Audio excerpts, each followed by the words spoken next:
একটাও পয়সা করে কিচ্ছু নেই, যে কটা আছে সে কটা ভেঙে নিয়ে আসতে চালটা।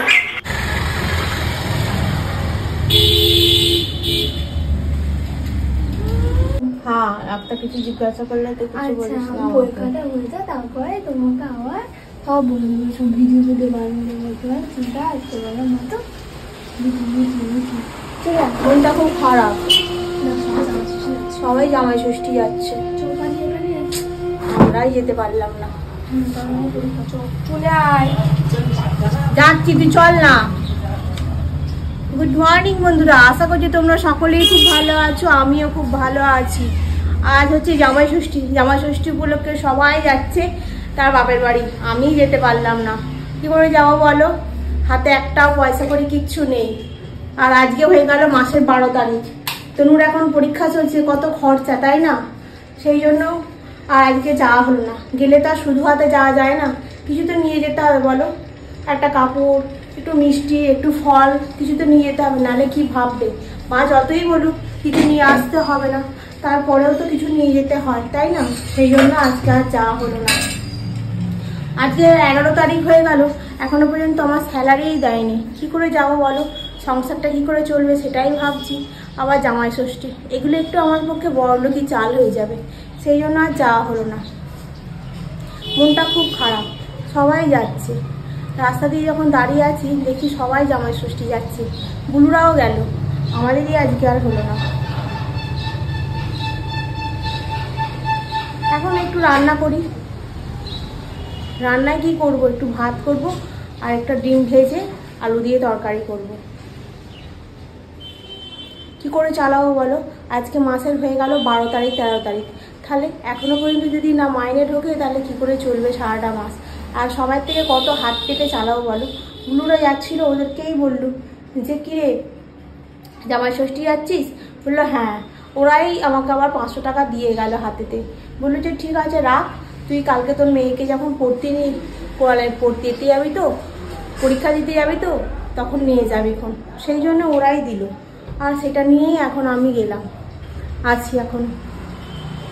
সেই জন্য চিন্তা হচ্ছে কি করে যাব, এত গরমে কষ্ট করে যাই আসি, কিন্তু দেখো মাসের শেষে মাইনে নেই, কতটা কষ্ট হয় বলো তো। দেখি কটা চাল পড়ে আছে, ও বাবা এই কটা চাল আছে, কি করে হবে বলো তো। তনুর আমার আজকে হবেই না, যে কটা আছে সে কটা ভেঙে নিয়ে আজকে চালটা। ভাবলাম একটু ডিমের ঝোল করবো, মাত্র 2টো আলু আছে আর এই ছোট্ট ছোট্ট 2টো পেঁয়াজ আছে। কি করে হবে ডিমের ঝোলটা, ভাত আর আলু সেদ্ধই বসিয়ে দিই।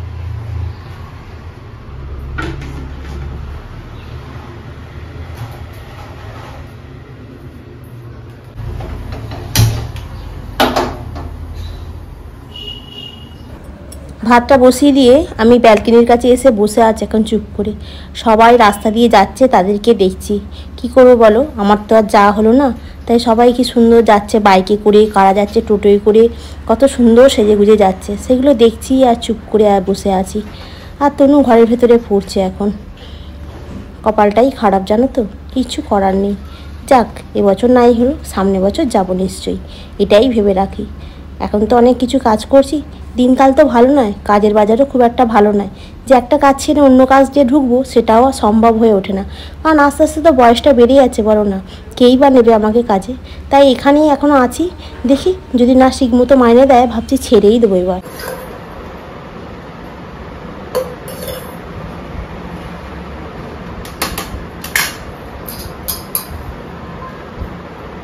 এটা তনুর জন্য বেরিয়ে নিয়ে না, আর আমি না যে হাঁড়িতে ভাত নেই, তাহলে আবার ও খাবেই না।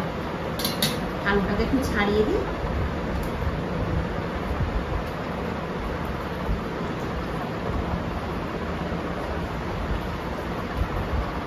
ছাড়িয়ে নিয়েছি, এখানে থাক।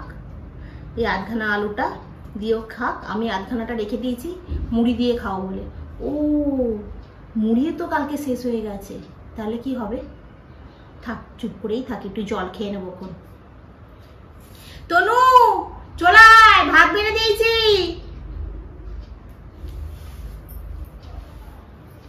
চলে আয়। আজকে কিছু ছিল না তো, খালি আলু সেদ্ধ ভাত আর একটু নুন দিয়েছি আর পেঁয়াজ দিয়ে খেয়ে। জামাই ষষ্ঠী কিচ্ছুই হয়নি, পয়সা নেই তো একটাও, সেই জন্য একটু আলু সেদ্ধ ভাত আর একটু পেঁয়াজ। নুনটা শুধু শুধু খাস না, শুধু ভাতটা দিয়ে আলু সেদ্ধটা মেখে খাও। তো খাবার কোথায় গেল? আমি পরে খাবো, তুই খা না। কারণ দুটো আমার সাথে খাস খা। আমি এখন খাবো না, একটু পরে খাবো।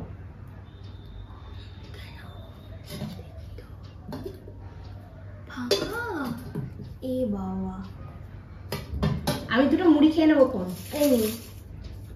এই একটুখানি একটুখানি করে খাই, আর আমি খেতে পারবো নাকি? এর মধ্যে একটু তেল দিস কেন? অদ্ভুত মতো পাগল। তেলও নেই, তেলটাও পুড়িয়ে গেছে। একটুখানি নুন দিয়ে দে। চল।